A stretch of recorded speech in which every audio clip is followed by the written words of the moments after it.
Welcome to this week's Quick Charge. Jeremiah the prophet said, "By his wisdom, God established the world." So in his wisdom, God made a firmament. He made an atmosphere for all of his handiwork to flourish on the earth. Even when that firmament was compromised due to the flood, it was still optimal.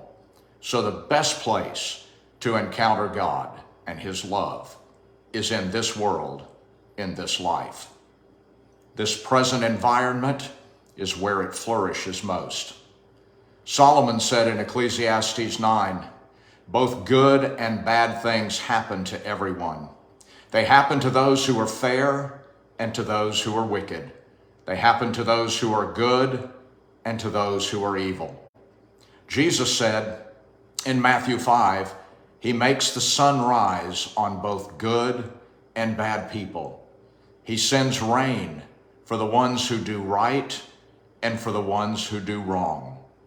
Now you'd think that doing it for everyone would create equity and equality, but actually the opposite is true. That actually creates the inequities of life, that life is not straightforward, that it is not fair. In the days of Elijah, the prophets of God endured the same effects of the drought and the famine as Ahab and all Israel. What it means is that good things come to those who are not good, and bad things come to those who are not bad. God is just, but life is not fair. We're created equal in life, but we all deal with our own personal inequities in life. And appealing to Jesus doesn't appear to be an option. Remember the two brothers? One of them came to Jesus thinking, "My brother got more of the inheritance than I did, and it's not fair." So he went to Jesus. He went straight to the top. And Jesus' response to him was, "Who am I to do that? That's not my business. It's not my job to make life fair for you or to make it seem fair in your eyes." Why? Because love multiplies most out of the devastations of life. God's beauty comes from my ashes, not from my order or my near perfection. The man in the tombs in Mark chapter 5, it is obvious that no one else in the region ended up loving and worshiping Jesus like he did, because they hadn't known either his devastation or his deliverance. John recounted in Revelation 7, "One of the elders asked me, 'Who are these in glistening white robes, and where have they come from?' I answered, 'My Lord, you must know.'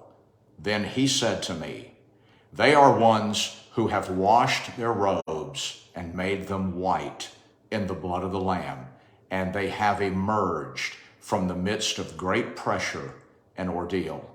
For this reason, they are before the throne of God, ministering to him as priests day and night within his cloud-filled sanctuary."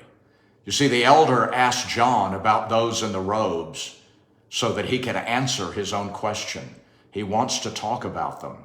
He wants to tell John about them because they've emerged, they've come out, they've come through much devastation, heavy things, numerous ordeals. For this reason, the scripture says, or because of this, they're loving and worshiping God with all of their might. God's love doesn't even get going well until it springs from devastation that has become restoration. The deeply devastated, the nearly destroyed, the mostly hopeless, these are the ones who know his love more than all the others. Therefore, we thank God for the bad as it reveals his love to us and in us all the more.